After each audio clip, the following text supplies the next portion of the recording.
Hey everyone, my name is Scott. Let's talk about 3 more movies.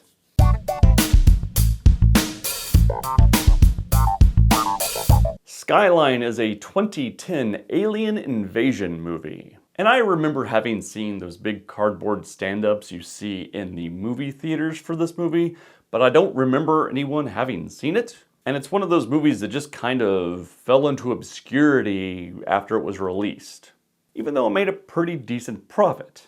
Basic plot, a bunch of people are in a condominium, having a party, they fall asleep, they wake up to an alien invasion and then have to escape the condo to get to safety. This movie is incredibly tedious and borderline sleep-inducing. The special effects are at times impressive, but the performances that surround this thing just let down everything else. Some of the acting is outright bad, and the screenplay is terrible. And some of the special effects look good, but some of them also look very bad. Some of them look like a Hollywood movie, and some of them look like a Sci-Fi Channel movie. And I started actively rooting against the actors. I wanted them to die violently via alien invasion, and I cheered on some of their deaths. That's not a good sign. That is not a sign you've made a compelling character. And the ending of this film is infinitely more interesting from a character development standpoint than the actual film we just got done watching. The ending led to a movie that I would like to have watched, but snooze fest. Snooze fest.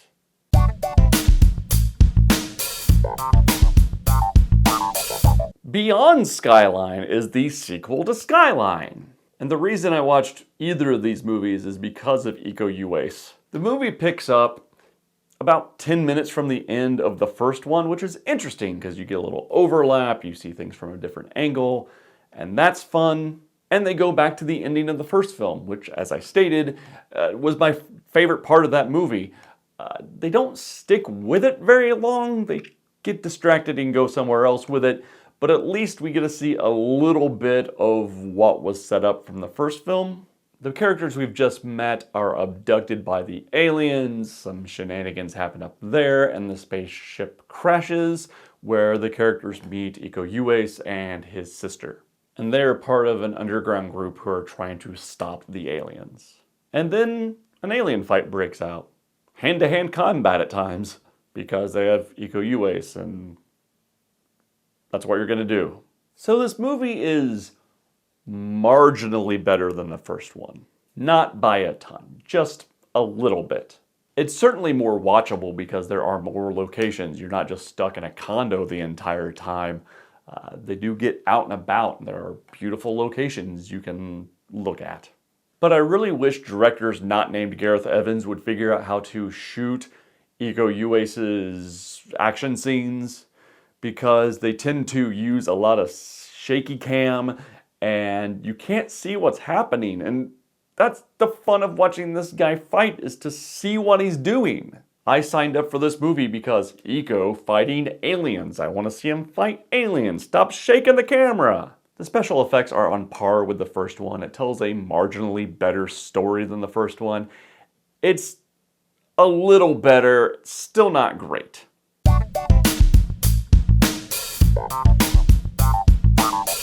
This is a weird episode. Moana? Moana is a 2016 Walt Disney Animation Studios feature film. It's about a girl, Moana. She lives in a Polynesian village which is dying because the demigod Maui stole the heart of the island. Maui is voiced by Dwayne "The Rock" Johnson. And it's an adventure film. She sets out to go find Maui and get him to replace the heart of this island so her village can thrive. And this is another fun, knock it out of the park movie from Walt Disney Animation Studios. They're killing it right now. It's bright and vibrant, and you feel like you're being immersed in a culture. It's a world where people are complex, but people are also universally good.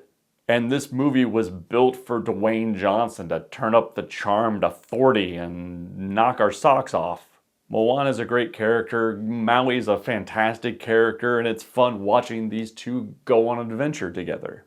movie also features music from Lin-Manuel Miranda. There are 2 central songs which are both great.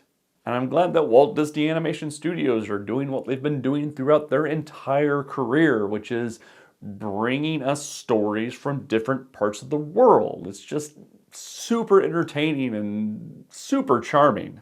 And now it's time for this weird ranking.